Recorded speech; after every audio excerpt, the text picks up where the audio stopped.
Blog Talk Radio. Welcome to the Institute for Personal Development, Kriya Yoga Ashram, where total consciousness is the new frontier. Kriya Yoga is union of the individual with the divine. Join us as we explore the practices to initiate this process. Good morning. Welcome to the Voice of Yoga. Let's Talk Consciousness. I am your hostess, Lisa Winton, and with me is Kenny Toy, also known as Swami Jayananda, founder of the Institute for Personal Development, located here in Hampton, New Hampshire. Good morning, Swami. Thanks for being here today. How are you? Good morning. I'm doing pretty good today. How about you? I'm doing pretty good today. Thanks for asking. I want to thank you all for tuning in. So today on the Voice of Yoga, we have dedicated 12 shows to discussing the 12 signs of the Zodiac as a map leading to spiritual understanding. Each week focuses on the respective sign as an archetype used in the process of an individual becoming divine. Listen this week as we explain the function of Virgo as a lift from instinct to human intelligence with the power of discernment.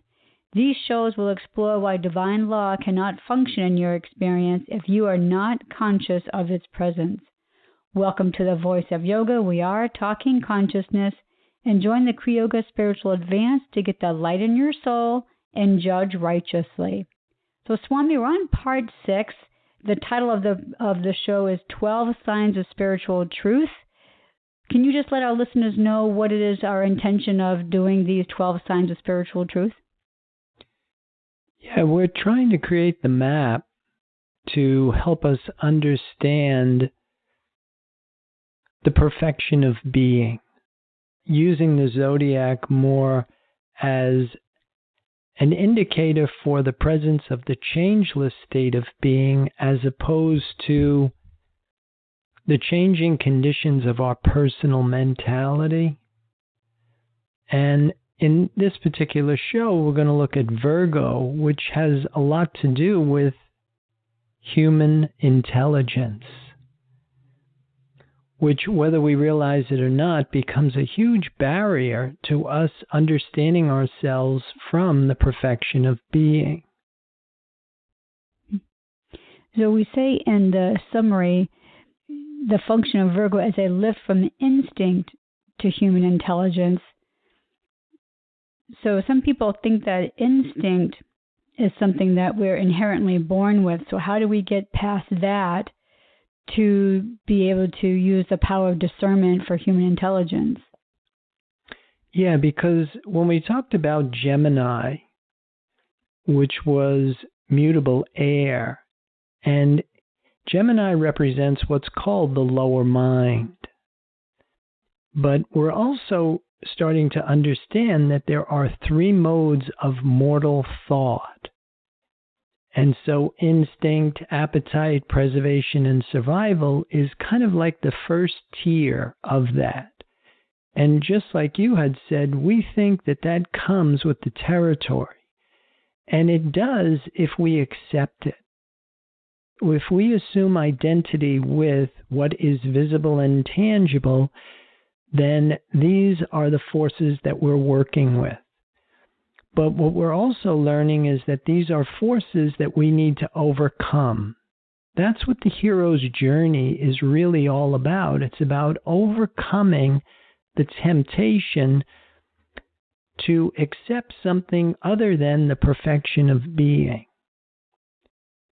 So I guess my next question is, people may be wondering, well, what exactly is the perfection of being? We could be walking around thinking that's exactly what we are right now.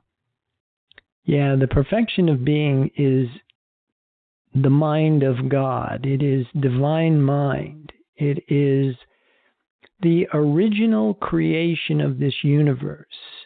And it is the invisible, intangible source out of which everything comes. But what we are seeing is basically it is a concept of that perfection of being, of spiritual truth.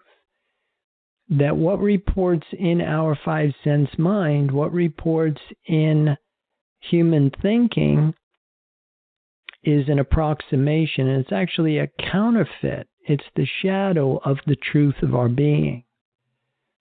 And so, trying to get us out of accepting this false sense of existence and pulling us back into the truth of our being is really what we're trying to get at with these shows.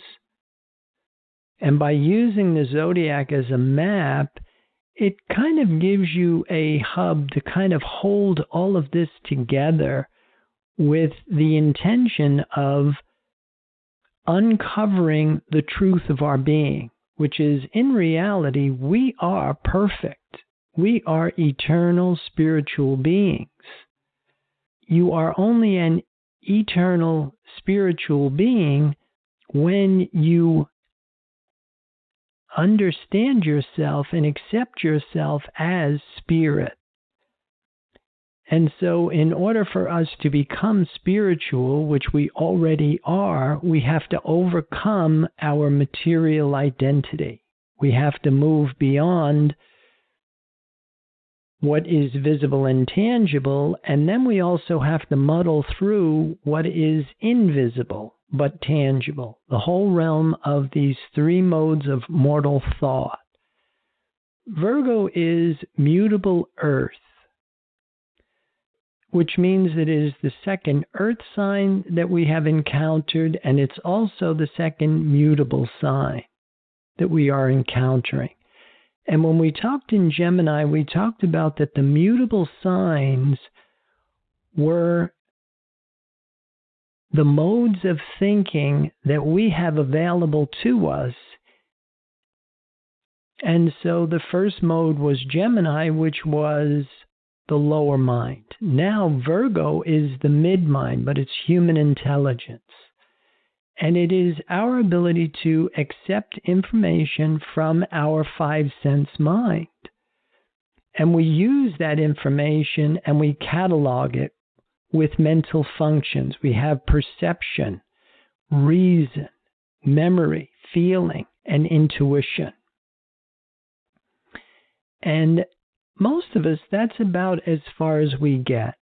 That is what we start to accept and identify with as my mind. But that isn't the true function of an individual mind. The mind really, when it moves into its rightful position as an avenue of awareness for the presence of divine mind or the presence of the perfection of being, is really optimal. But what happens is that we get caught into making judgments. We believe in two powers. We believe in good and evil. And then, of course, our mental function is misused as critical thinking. And so we move towards what we want. We move away from what we don't want. But we are trapped in mortal mind. We are trapped in accepting our own mortality. I have a question for you relating back to my comment or question I had made about the instinct to human intelligence to the power of discernment. And that is, when I think of instinct, I also thought of the word intuition. So is intuition a spiritual aspect of discernment? Is it almost like a spiritual aspect of discernment as it relates to instinct? Like, is it a higher octave of instinct? Well, to answer your question, intuition can be a lower. You can have intuition on an instinctual level. You can also have intuition on a human level. You can have intuition on a worldly level. But none of this should be confused with spiritual understanding. And Spirit thinks in terms of the absolute. Spirit is whole, it's complete, it is creation fulfilled. And spirit is not limited to time or space, which is very different than working with the modes of mortal thought. And so intuition on a human level is not the same as spiritual understanding. Intuition can be a skill set that can be honed over time, but it's really not going to get us any further down our path of spiritual development. Yeah, I think that's a good way of looking at it. Because sometimes we associate intuition with having a hunch or a premonition or a sense of something is going to happen in the future. But again, all of this will always work on your level of consciousness.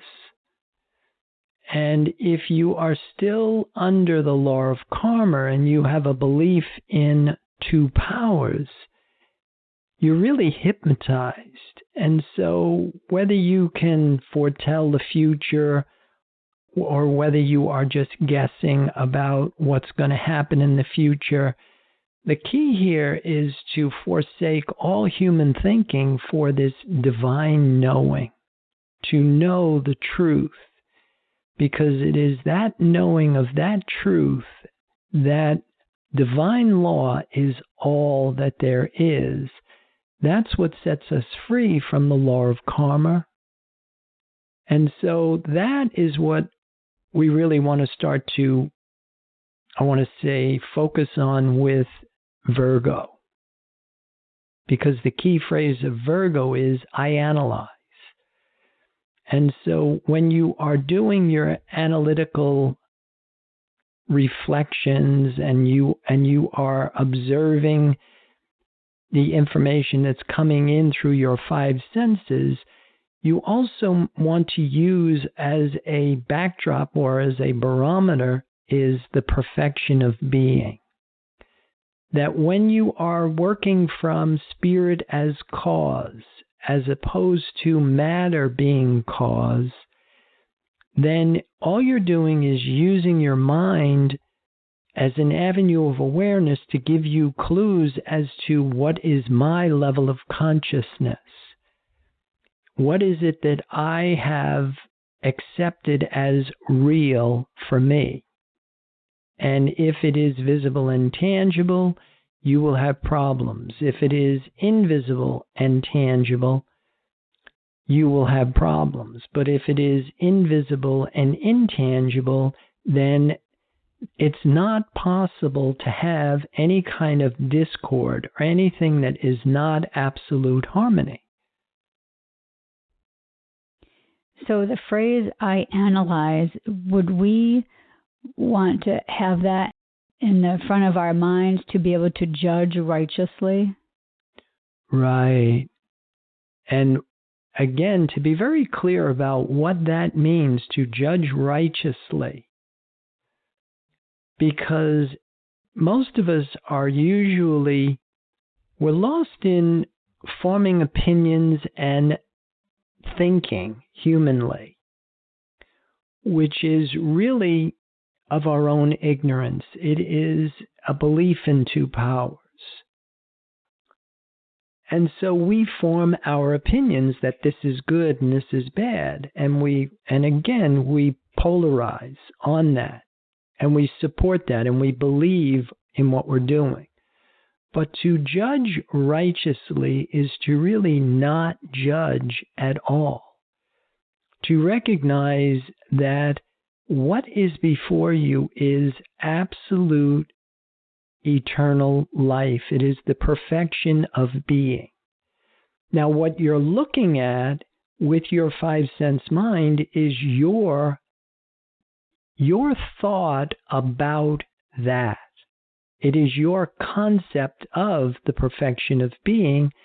And if it is distorted and if it does not reflect the qualities of the divine, then you have to make the changes in how you're thinking about that. Well, I think this is a good place to pause to hear a word from our sponsors. So listeners, we'll be back with you in just a few moments. Kriya Yoga Theory 1, Human Development and the 8 Essential Stages of Kriya Yoga.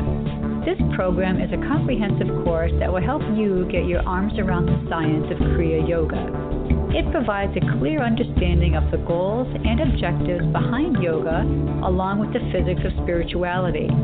It includes the practices, supportive concepts of Kriya Yoga, and the process in human development, apotheosis, the process of the human becoming divine.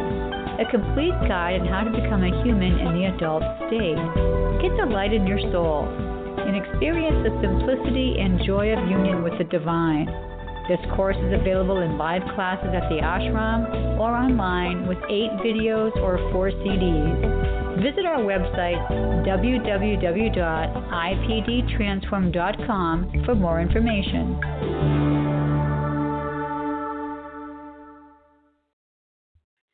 Welcome back. For those of you just joining us, you're listening to The Voice of Yoga, and we are talking consciousness.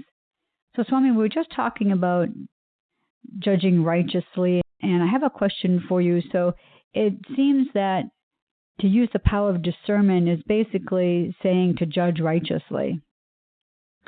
Well, it can be, and then again, it's going to be very individual as to how you interpret that, because the Bible tells us not to judge.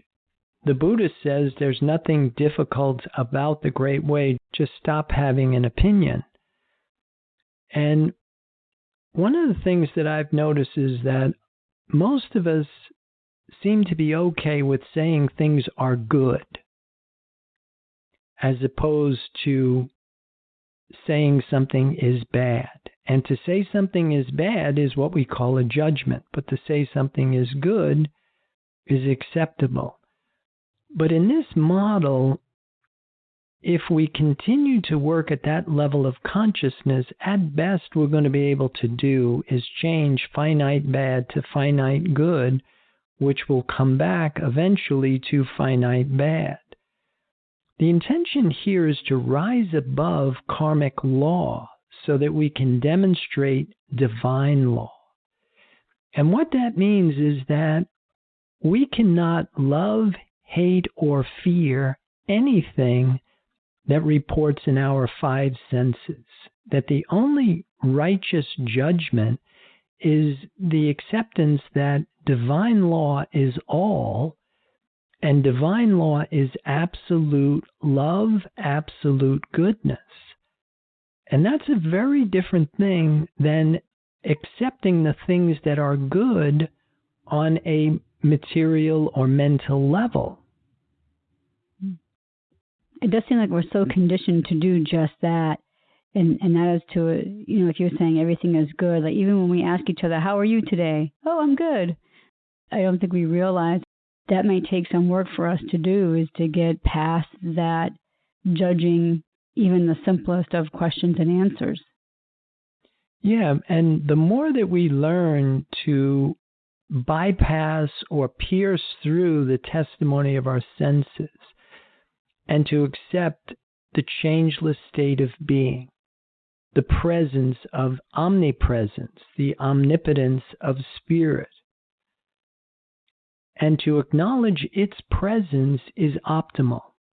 Because now you are in a completely different realm. You're at a different level of consciousness. And the more that we work with our lower mind, our mid-mind, and eventually the world mind, and creating it as an avenue of awareness for the presence of this one divine mind, then the quicker we will start to outpicture the fruits of that change in your awareness. Well, in the last 5 shows that we've done, we've taken some time to talk about The Labors of Hercules by Alice Bailey. So what can you tell us about Virgo? Yeah, in her book, the labor for Virgo is seizing the girdle of Hippolyte. And it's an interesting labor. And I think the message here is the truth is that the body should be attuned to the soul and bring its beauty into manifestation. Now, the mind and the body, because the body really is a manifestation of the mind, but it is attunement to spirit that brings about the perfection of being, the beauty of holiness into manifestation. The girdle of unity needs the body to be attached to the divine. This is the glue to hold the aspirant to the path. Now, the more that we desire the presence of spirit, the more that we are addicted to absolute stillness, absolute silence, the more we abide in this invisible, intangible, sustaining infinite, then the better our external experience will start to appear to be. Now, she continues also, the impulsive slaying of Hippolyte has to be rectified by the saving of Hesione. Now, this kind of gives you the understanding that we need the feminine principle, we need the physical body, that we need matter, mind, and spirit to really be attuned to the presence of spirit. That we can't have any kind of internal conflict or confusion. And then the other thing that she mentions in this labor is vice is to render ineffective and virtue is strength. The power of divine, tolerance, compassion, and charity are things that she mentions in the book. Mm. And so those sound like facets that we can all interchange into our daily life as well, the tolerance, the compassion, and the charity. Well, all of that comes with the territory. That once you are in a position where you are able to allow divine mind to govern your being, then you will be of a divine nature, which means that you're no longer a human trying to be something other than. And that's what I think the impulsive slaying of Hippolyte was all about, that we really have to give up this personal sense of I in order for us to be able to accept a impersonal spiritual sense of selfhood. And that really means to give up personal will, to give up personal ambition, personal desire. But what we're doing is we're attuning ourselves to, like we said last week, the will of the Father. We're putting ourselves in harmony with the divine law of life. It's not a loss, it's an upgrade. Well, some people may be thinking about, well, if we don't have any desire for ambition and those other things you had mentioned, so we could wonder, well, how do we attune the body to the soul?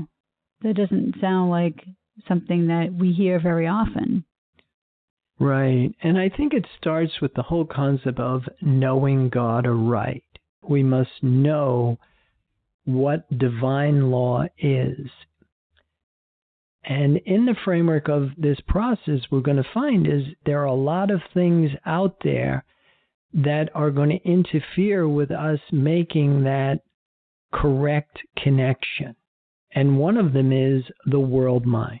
It's very easy to mistake the impermanent for the permanent because the world mind is the shadow. It is the concept of divine mind. And with world mind, with collective consciousness, you can change finite bad to finite good. And most of us are very happy as long as we can get more of the pleasures and the profits from this human experience. But for those of us that want to know the truth, the whole truth, and nothing but the truth, then we must give up this personal sense of I. We must die to spirit. So, Swami, what can you tell us about the constellations of Virgo? Yeah, in her book again, Alice Bailey gives us Coma, Berenice, which is the mother of form. The second constellation is Centaur, which is animal, human, and divine.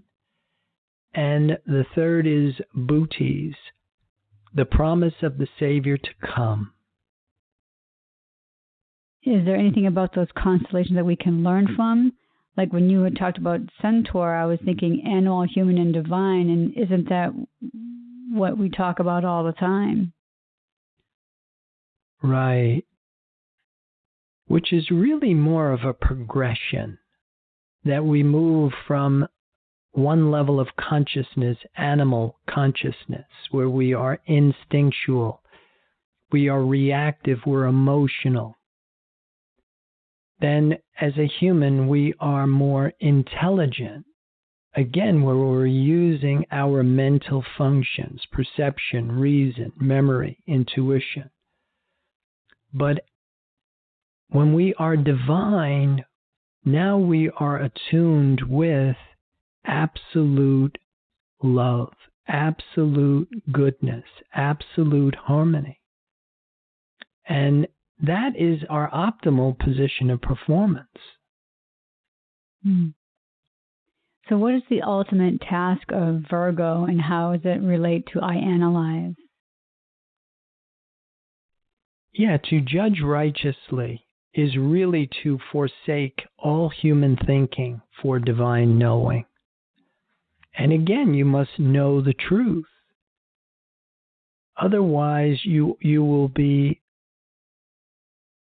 under the law of karma. You will have a belief in the testimony of your senses, which is reporting to you what is separate from the truth of being. Again, that constellation, Coma Berenice, the mother of form. See, in order for something to materialize, to appear, it must separate from unity, manifest in half, and then leave behind a complementary, unmanifested other part. But as science is starting to show us that none of that is real, that the only thing that is real is what is invisible and intangible. So, Swami, based on what you were just talking about, how do we not fall into that trap of critical thinking?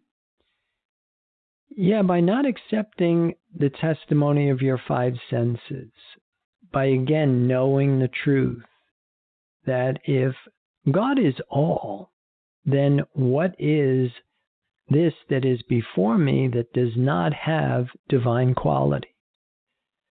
And if God is all and God is the only power in this universe, then what is before me was not created by God.